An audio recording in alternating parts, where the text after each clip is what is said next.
Bueno, vamos a seguir entonces con la segunda clase de Doppler.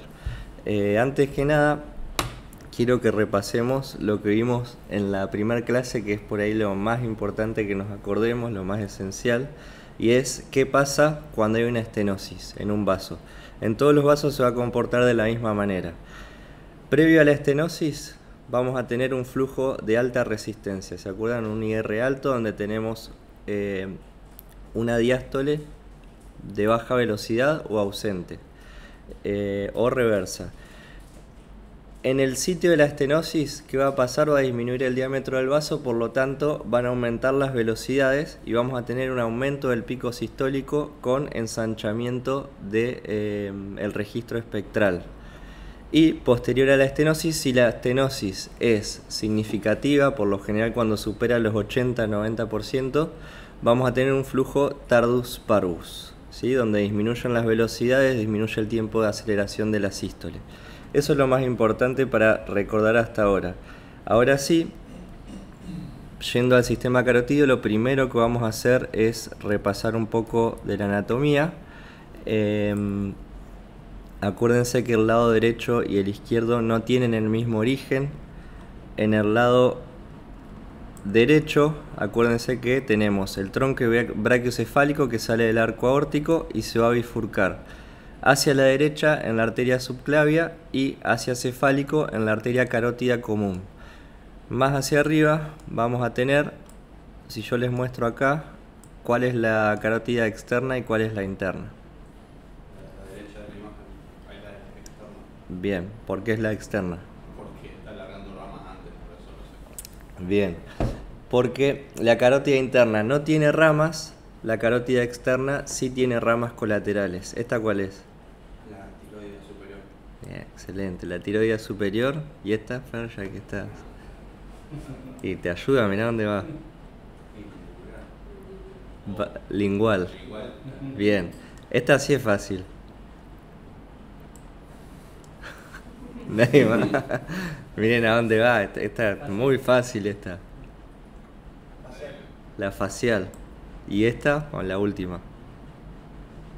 Está fácil, le estoy mostrando dónde va y todo. Esa es la occipital. Bien, y la carótida interna que no tiene ramas y se va a introducir en el cráneo a través del agujero carotidio. Ahora sí, vamos al lado izquierdo solamente para mostrar la diferencia en el origen.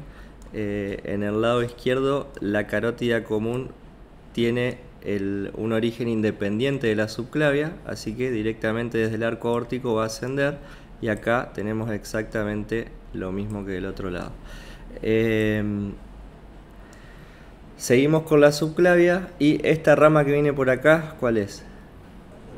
Es la vertebral, bien, que va a tener un segmento B1, que es este, y a partir de desde donde se introducen los agujeros transversos es el segmento B2, que es desde la vértebra C6, va a venir hasta la C2 y en lo que es C1 y C2 ya es el segmento B3, que sería este de acá.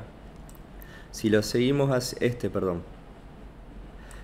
si lo seguimos hacia arriba, vamos a ver lo que es el segmento B4, que es donde se introduce en el cráneo y va a confluir junto con la vertebral del otro lado para formar la arteria basilar. Bien, fíjense, más allá del Doppler esto, pero un dato interesante es que esta, que es la arteria cerebelosa posterior inferior, nace de la vertebral y no de la basilar, ¿sí? A veces se confunden con eso. Y eso es básicamente la anatomía que tenemos que recordar para entender el Doppler. Entonces, ¿cómo es un examen de Doppler carotidio normal? Lo primero que tenemos que tener es al paciente en decúbito dorsal, y lo que vamos a hacer es, primeramente, antes de estudiar en Doppler, es un estudio inicial en modo B. Primero en un plano transversal y después en un plano longitudinal. Lo que vamos a hacer en el plano transversal es esto que van a ver en el video. Es recorrer todo el sistema carotidio. En primer lugar, buscar el origen bien abajo, por eso vamos a angular y después vamos a subir. Del lado izquierdo vamos a tratar de ver el arco aórtico, del lado derecho vamos a tratar de ver el tronquio brachiocefálico, la arteria brachiocefálica. Entonces, nunca olvidarse de hacer esto, inclinar el transductor para ver bien el origen, que muchas veces es un sitio frecuente de asentación de ateromas. Y una vez que vimos el origen, sí, vamos a subir para recorrer toda la carótida y llegar hasta la bifurcación. Eso ya nos va a dar un parámetro de cómo está el sistema carotidio. Ya vamos a ver estenosis, vamos a ver placas, vamos a ver engrosamientos miointimales. La imagen que vamos a ver es esta que vamos a ver acá a la derecha. Lo que se ve en primer lugar es el origen, este es el tronquio brachiocefálico, y vamos a ir ascendiendo, esa es la carótida, y ahora la bifurcación. Tenemos acá hacia la izquierda el bulbo y la carótida externa. Lo vemos una vez más. Entonces esto lo hacemos siempre, recorremos todo el sistema carotidio desde el origen hasta la bifurcación. En este caso ya vemos que es un estudio donde no hay placas, no hay engrosamientos miointimales, ya nos vamos dando una idea de qué paciente vamos a estudiar. Bien, una vez que ya lo estudiamos en plano transversal, pasamos al longitudinal y vamos a ir arteria por arteria. En primer lugar, la arteria carótida común. Vamos a tomar la velocidad de la arteria carótida común, vamos a encontrar este registro que es el típico.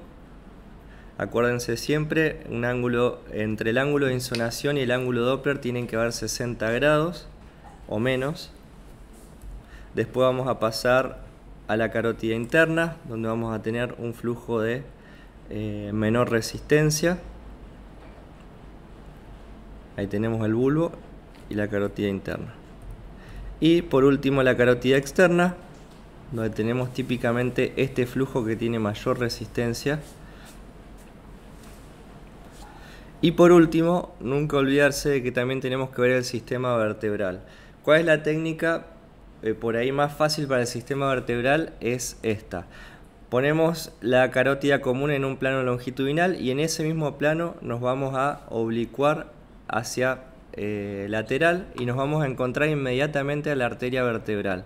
Esta imagen ecogénica que produce sombra posterior son las apófisis transversas.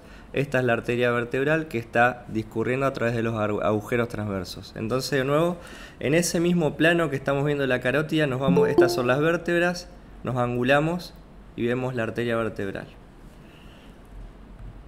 Bien, en cuanto al flujo de la arteria vertebral, lo vamos a examinar y es exactamente el mismo por lo general que el de la carótida interna en un estudio normal, un flujo de baja resistencia, tenemos buena diástole.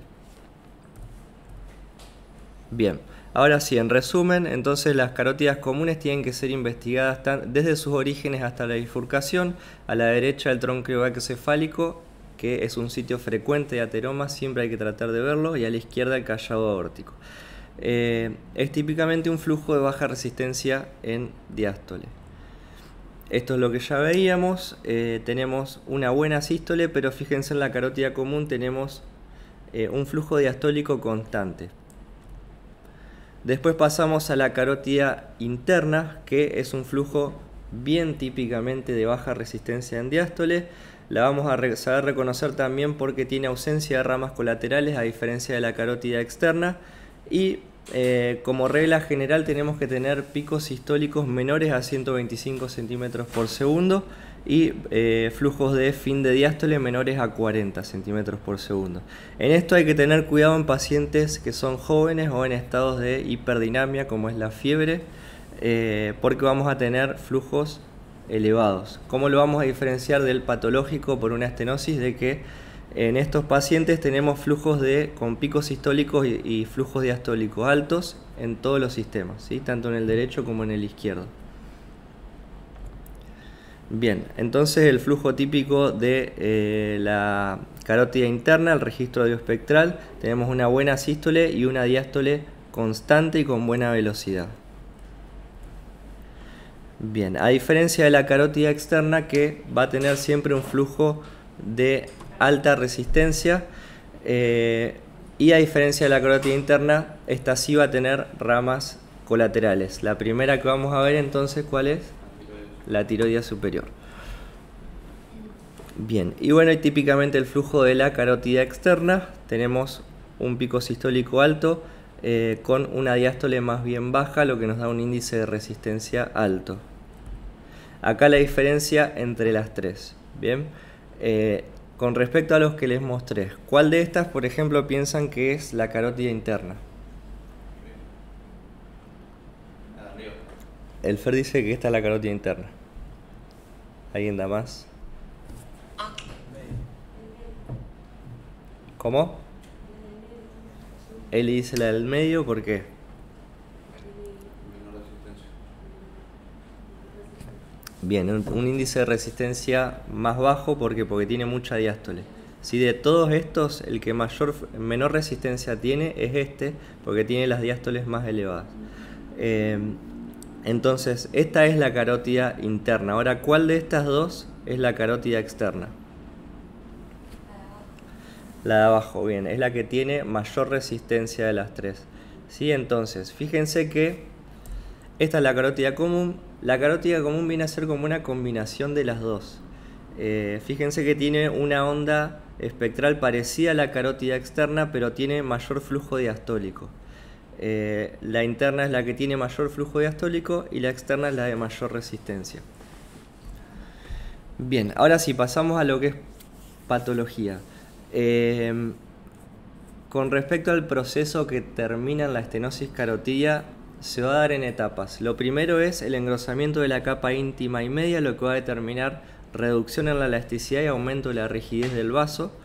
Y en segundo lugar, la formación de placas y su posterior crecimiento. Bien, esto es una aclaración que quiero hacer que está en el último consenso. Y es con respecto al espesor miointimal, que siempre se acostumbró a medirlo de manera rutinaria. En el último consenso nos dice que no se recomienda el rastreo sistemático del espesor de la miointimal. ¿Por qué? Porque hay mucha variabilidad interobservador y hay mucha variabilidad con el mismo observador, ¿sí? Intraobservador. ¿Por qué? Porque yo puedo tomar varias veces este valor y me va a dar un valor distinto. Yo voy a tomar este valor y otra persona va a venir y le va a dar distinto también. Entonces eso determina que el real valor del espesor miointimal, que es calcular el riesgo cardiovascular, no sea, no esa es la palabra, exacto, digamos. Entonces, ¿qué es lo que se recomienda? Dejar de hacerlo. Yo por lo general trato de hacer una valoración más cualitativa que cuantitativa, porque ya lo van a ver, hay pacientes que uno los ve y se da cuenta fácil que está engrosado el espesor miointimal, pero ya se deja de medir rutinariamente este valor.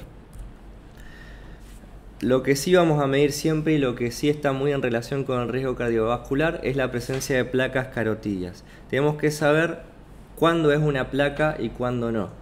Definimos una placa cuando es una estructura focal que protruye dentro de la luz arterial y que va a tener al menos 0.5 milímetros de espesor.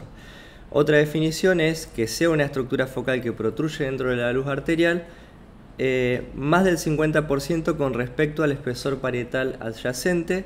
Y por último lugar, cuando tiene un espesor mayor de 1.5 milímetros medido desde la interfaz íntima lumen a media adventicia.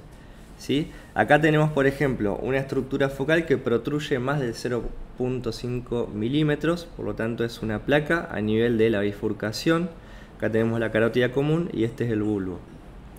Y fíjense que no es una protrusión focal, pero sí supera el 1.5 milímetros de espesor, por lo tanto, más allá de que es un engrosamiento difuso, lo consideramos como una placa. Bien, habitualmente y por regla general, las placas carotidas van a sentar por lejos en la bifurcación carotidia y en la arteria carótida interna proximal. Es lo más frecuente ver una placa que está en la bifurcación y que se extiende hacia la carótida interna. Y esto tiene mayor especificidad en la predicción de eventos cardiovasculares que el espesor miointimal. Lo que vamos a hacer con las placas, con todas, es una evaluación tanto en plano longitudinal, como estamos viendo acá, como en el plano transversal, lo cual nos va a dar una mejor valoración de lo que es la localización, la extensión, el número y la morfología de la placa, que todo eso lo tenemos que informar sí o sí. No es solamente decir hay una placa acá, sino que tenemos que saber describirla. ¿Qué vamos a decir de estas placas? El consenso establece que hay 5 tipos de placas. ¿Cuál es el valor de esto? Es que las primeras que están viendo acá son las placas más inestables, las que tienen mayor riesgo de crecer, de romperse, de trombosar, de embolizarse. Por lo tanto, la caracterización tiene implicancias en el riesgo de un futuro ACV. En la morfología de las placas tenemos que saber que las placas hipoecoicas, que son estas que estamos viendo acá, la tipo 1 y la tipo 2 más que nada, son las que tienen mayor riesgo de ACV. ¿Por qué? Porque son las placas blandas, son las que tienen mayor carga de lípidos, pueden tener necrosis intraplaca o hemorragia intraplaca, lo que determina que tenga un mayor riesgo de ACV. También tenemos que prestar atención a la superficie irregular con anfractuosidad, porque eso nos puede estar hablando de que sea una placa inestable o ulcerada. Entonces, no solo la ecogenicidad, sino también la superficie. Entonces, para tener un pantallazo general de cómo pueden ser las placas, las más inestables, la tipo 1 por lejos, es predominantemente hipoecoica con una fina capa ecogénica, es esta que estamos viendo acá. La tipo 2 son lesiones hipoecoicas e isoecoicas con pequeñas áreas de ecogenicidad, esas dos de ahí. Tipo 3, fíjense cómo a medida que disminuye la inestabilidad de la placa va aumentando la ecogenicidad. ¿Por qué? Porque tiene mayor carga de fibras y porque tiene mayor carga de calcio. La tipo 3 son lesiones predominantemente ecogénicas con pequeñas áreas hipoecoicas que tienen que ser menores al 25%. La tipo 4 ya son lesiones ecogénicas uniformes, las que antes llamábamos placas fibrosas o fibrocálcicas, junto con la tipo 5, que son lesiones inclasificables por sombra acústica, o sea que están calcificadas. Son placas que no las vamos a poder evaluar bien porque el calcio nos impide pasar el ultrasonido. Entonces, teniendo en cuenta los que dijimos acá, esta placa que vemos acá a nivel del bulbo y arteria carótida interna, ¿qué tipo de placa es? ¿1? Bien, es una placa hipoecoica, tiene una fina capa ecogénica, es una tipo 1. Esta es una placa que tiene un alto riesgo de ACV. Esta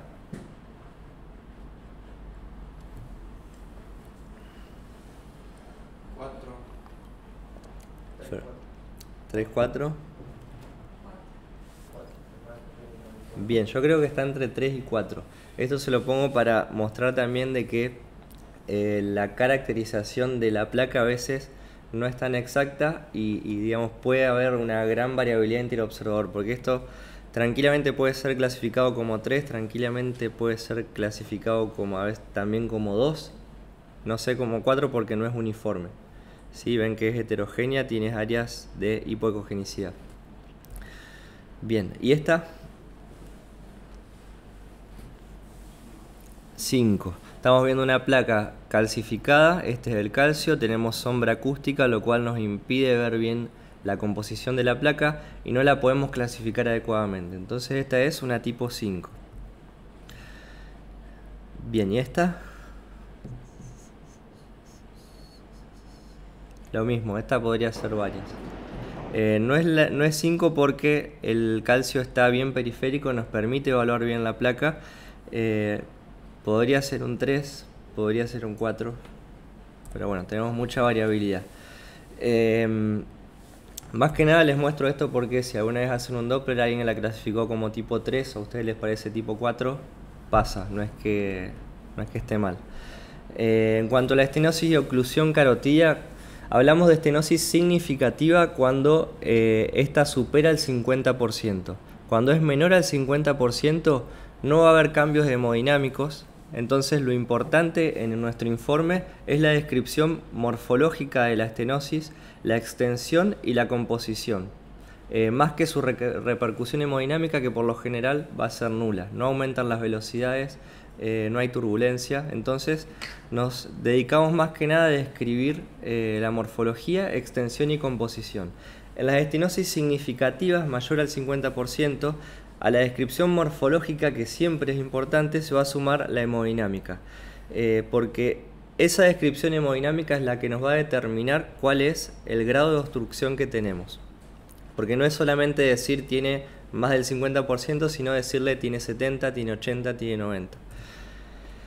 Bueno, con respecto a cómo determinamos este nivel de obstrucción, este grado de obstrucción, por angiografía tenemos el método NASET o el europeo, que básicamente es medir diferentes diámetros y por la morfología simplemente determinar el grado de obstrucción. En el ecodoppler nos vamos a basar más que nada en la información hemodinámica, sumada al modo B, en la escala de grises, que vamos a tener cierto parámetro de cuál es el grado. Lo vamos a determinar más que nada por la información hemodinámica, por la velocidad sistólica, la de fin de diástole, el ratio entre la arteria carótida interna y la arteria carótida común y otros más que ya vamos a ver.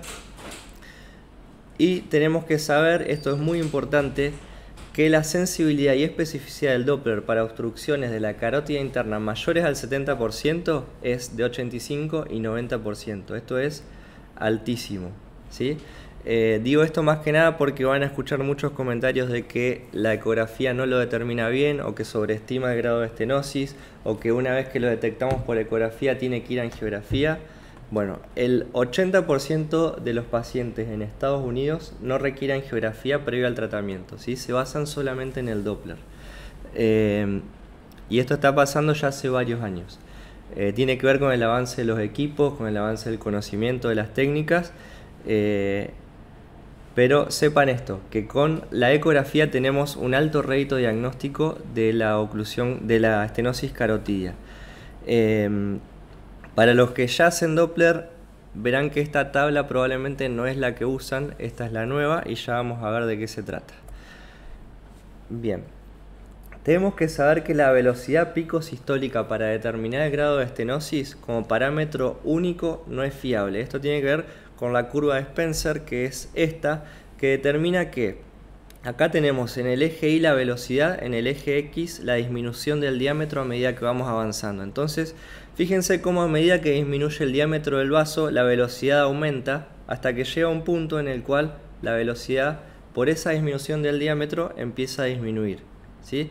Entonces, si nos basamos solamente en la velocidad sistólica, va a llegar a un punto donde la vamos a infraestimar, porque la velocidad sistólica baja y fíjense que nos encontramos a un mismo nivel con un grado de estenosis menor, ¿sí? Entonces no nos podemos basar solamente en la velocidad sistólica. Lo que vamos a hacer es una evaluación multiparamétrica, todos estos parámetros, y entre todos estos vamos a determinar cuál es el grado de obstrucción. Fíjense que en un paciente normal o en una obstrucción menor al 50%, que yo les decía que era no significativa, vamos a tener los mismos parámetros que son los normales, como les decía, la velocidad pico sistólica menor a 125, la velocidad de fin de diástole menor a 40 y el ratio, que esto es medir la velocidad en la arteria carótida común, la velocidad a nivel de la estenosis, si es que la hubiere, y dividirlas y nos va a dar este ratio. Va a ser siempre menor de 2 en el normal. En las placas que son mayores al 50% y hacia adelante, fíjense cómo va a ir aumentando la velocidad pico sistólica y también lo va a hacer la velocidad de fin de diástole, ¿sí?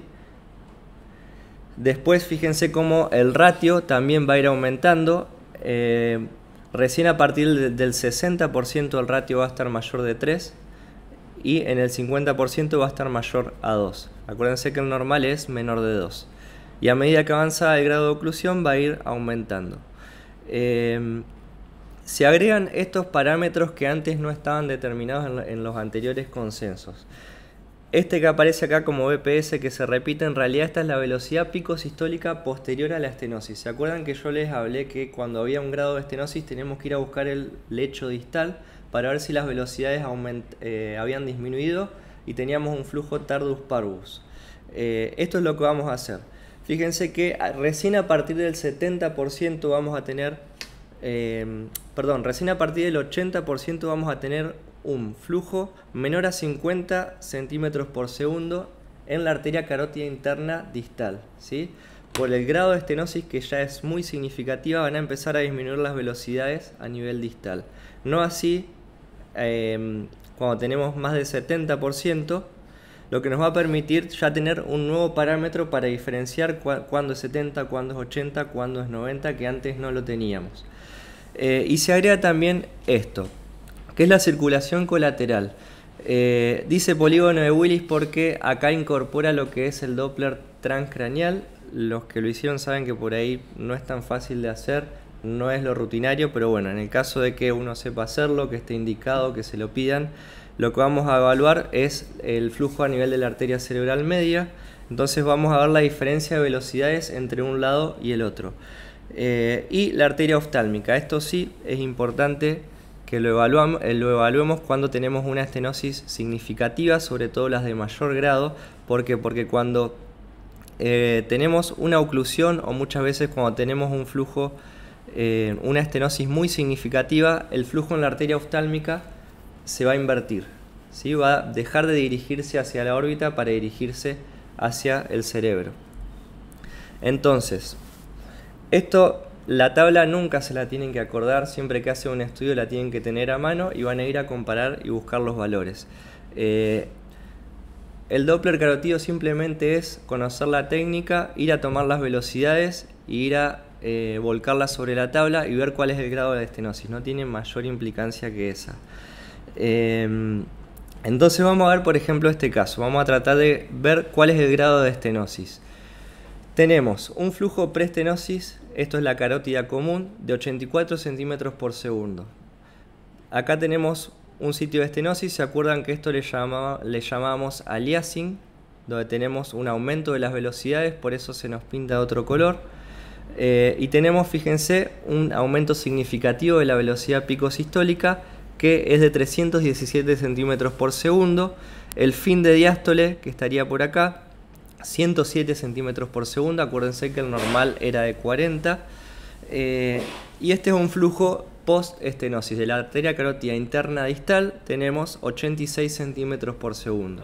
Entonces, vamos a empezar con los parámetros. Tenemos que, a nivel de la estenosis, evaluar en primer lugar cuál es la velocidad pico sistólica. ¿Sí? Tenemos 317 centímetros por segundo. Vamos a ir a buscar acá. Es menor a 370, es mayor a 240, o sea que hasta este punto, solo con la sistólica, estamos en más del 70%. Vamos a pasar ahora a la velocidad de fin de diástole. Tenemos 107 centímetros por segundo. Supera los 100, o sea que puede ser cualquiera de estos. Pero acuérdense que estábamos en esta velocidad, así que seguiríamos en un 70%. El ratio, fíjense que acá lo que va a dividir es este valor sobre este valor y el ratio es de 3,8. Es mayor a 3, menor a 4, o sea que está entre 60 y 70. Y el flujo post-estenosis es de 86 centímetros por segundo. Fíjense que es mayor a 50, o sea que estamos por acá también. Entonces, ¿cuál es el grado de estenosis que podríamos decir? Bien, este es una estenosis mayor al 70%. Fíjense que en la oclusión total ya no tenemos estos valores. ¿Por qué? Porque nos vamos a basar en signos directos y en signos indirectos. El signo directo, lógicamente, es la ausencia de flujo y presencia de placa o trombo oclusivo. Acá estamos viendo cómo la arteria carótida interna está totalmente ocluida, con presencia de un trombo en su interior o una placa oclusiva. Y tenemos signos indirectos. ¿Se acuerdan cuando vimos el flujo preestenosis? ¿Qué es lo que pasa? Por aumento de la resistencia distal vamos a perder el flujo diastólico y vamos a tener picos sistólicos de velocidad disminuida. Entonces, como en este caso, fíjense, acá está la oclusión. Si evaluamos el flujo proximal, se nos borró la diástole, tenemos un flujo de alta resistencia y de baja velocidad en la arteria carótida común. Otro signo indirecto es la inversión del flujo de la arteria oftálmica del mismo lado, que se va a vascularizar a través de la carótida externa. Acuérdense que ahí tenemos un sitio de anastomosis. Estas son dos arterias oftálmicas. ¿Cuál creen que es la patológica? basándose en la que ya vimos en la otra clase.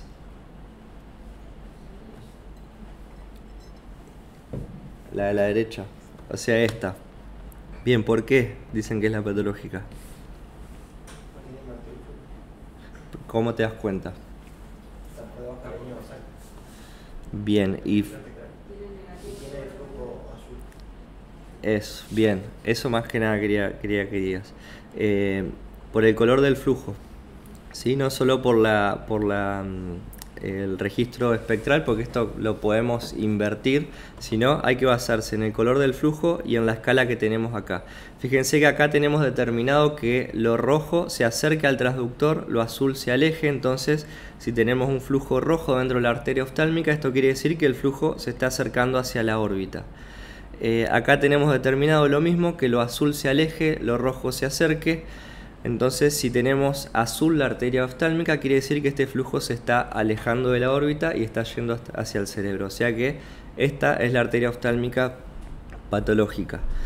Y por último, otro signo indirecto es lo que llamamos internalización del flujo de la arteria carótida externa. Fíjense, esto es una arteria carótida externa, pero si yo les taparía esto, podrían decir tranquilamente que esto es una carótida interna. ¿Por qué? Porque como el cerebro se va a estar recibiendo el caudal sanguíneo a través de la carótida externa por la anastomosis con la arteria oftálmica, lo que hace es disminuir las resistencias a este nivel. Ya no tenemos en la carótida externa ese flujo de alta resistencia, sino que se hace como una interna, porque va a ir hacia el cerebro. Entonces tenemos flujos de baja resistencia. Bien. Sí, puedes describir el flujo, poner que es de baja resistencia y poner... Obviamente, si ves esto, anda a buscar la arteria oftálmica sí o sí, vas a ver la inversión del flujo. Bien, ya vamos terminando. Tenemos que tener en cuenta que en la carótida común es un sitio poco común de estenosis y a la vez poco estudiado. Igualmente la ecografía tiene una alta sensibilidad y especificidad para estenosis en dicho nivel. Y en este nivel vamos a tener velocidades distintas a las que aplicamos para la carótida interna o la bifurcación. Vamos a hablar de una estenosis significativa ya con velocidades sistólicas más bajas, de 180 o de diástole mayores a 30 centímetros por segundo. Ya ahí hablamos de estenosis mayores al 50%. Bien, y por último, las arterias vertebrales. Esto ya lo vimos al principio, vamos a pasarlo. Tenemos que saber también que el 50% de los casos son asimétricas. Vamos a hablar de hipoplasia de la vertebral cuando tienen menos o igual a 2.2 milímetros. Y en el 80% de los casos la dominancia es izquierda, o sea que el lado izquierdo es de mayor diámetro. Lo que tenemos que controlar más que nada es que el flujo sea de dirección cefálica, ya vamos a ver por qué, y sea de baja resistencia. Tenemos que saber que el flujo va a disminuir no solo en condiciones patológicas, sino en la hipoplasia, que vamos a tener flujo presente pero escasamente detectable. Son esos casos donde nos cuesta encontrar el flujo en la vertebral, lo terminamos encontrando pero con velocidades disminuidas, son vertebrales chiquititas. Donde tenemos dominancia contralateral, entonces la mayor parte del flujo va a estar yendo por el otro lado. Cuando tengamos una obstrucción proximal a nivel de la subclavia o del origen de la vertebral, y cuando tenemos un bajo gasto cardíaco también.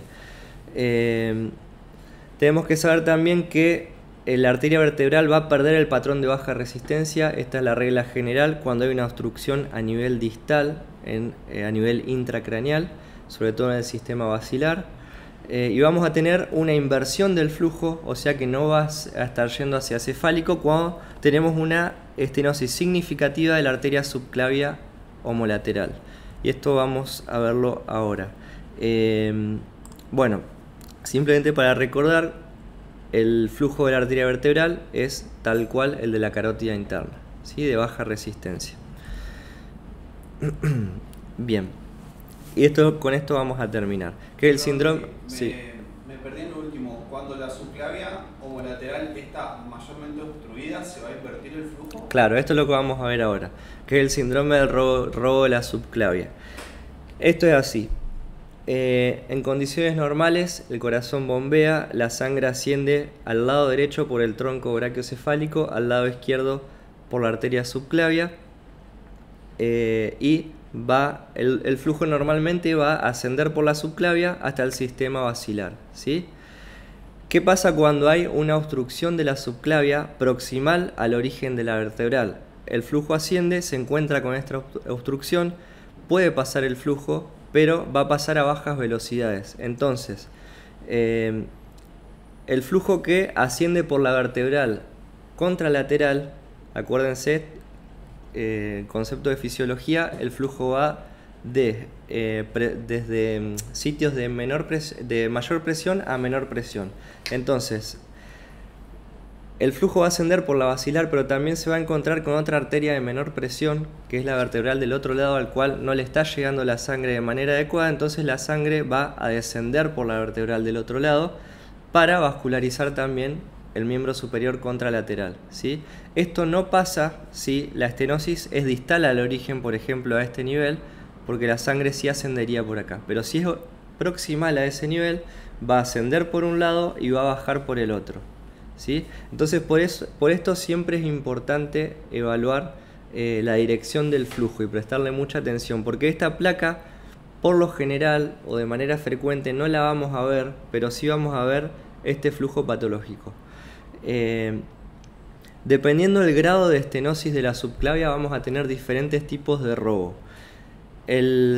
Cuando tenemos una obstrucción del 50 al 70% vamos a tener un tipo 1, que es el tipo de robo que se llama latente, que lo único que vamos a tener es un flujo anterógrado con desaceleración mesosistólica, que se llama signo del conejo, que es este de acá abajo, porque tiene la morfología de un conejito.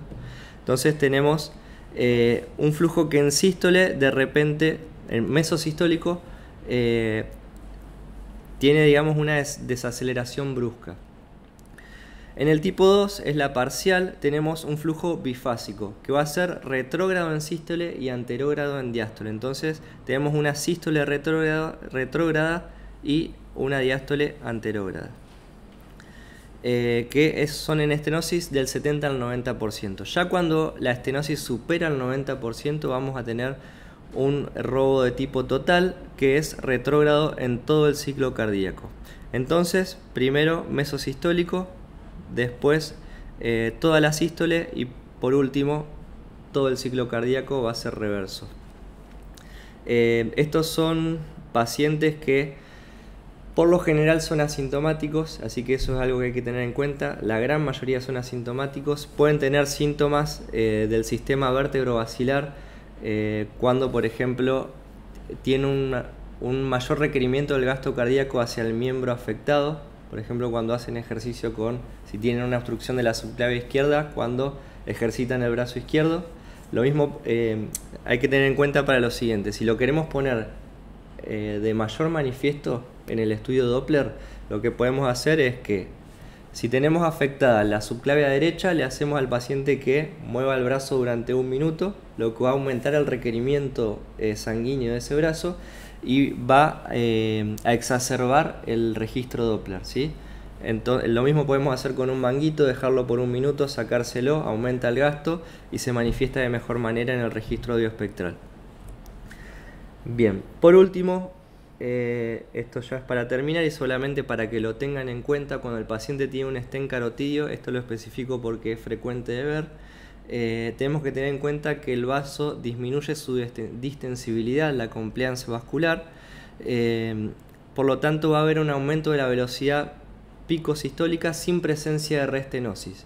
Los pacientes que tienen un stent carotidio tienen velocidades mayores y eso no quiere decir que haya una restenosis del stent, sino que es normal porque disminuye la distensibilidad del vaso. Por lo general hacemos controles al primer mes, al sexto y anualmente, y los criterios de restenosis intra-stent significativa, fíjense que son mayores a los que habitualmente usamos en un paciente sin stent. Velocidades picosistólicas mayores a 300 y un ratio entre la velocidad sistólica a nivel del stent y la carótida común de 4 o 4.5. Y bueno, nada más.